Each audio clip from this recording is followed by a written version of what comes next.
last year, the economy grew by what the ECC initially had published as 1% or 1.79%, and they subsequently went and adjusted it to 5%. Okay.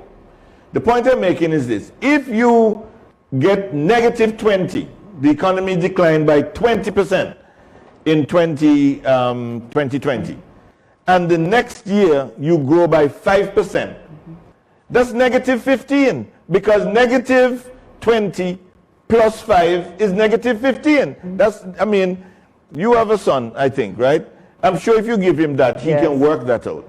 That's the way it is. And this Prime Minister on page 3 says to the nation, he says to the nation, by any objective standard, Mr. Speaker, turning around the economy by more than 25 percentage points from a contraction of 20% to growth of 5% is a phenomenal feat. Well, you know, it is wrong. If he was in second form in any secondary school and he did that, they would send him to the headmaster. Now, even if it is 5%, and this is something that I believe that we have to be very mindful of, that the central bank ought to have had its stats in line with whatever information the various ministers of finance in the currency union have.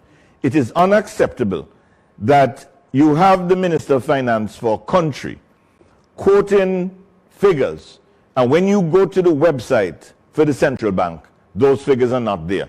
That's not acceptable in my view. And I have to say that during the time of Sir Dwight Venner, I cannot see that happening. I mean, I could be wrong, but I just want to say that it's not good enough. Because then when you had Honorable Trevor Walker entitled to rely on the figures that are there, and then for those figures to be adjusted, that is unacceptable, totally unacceptable.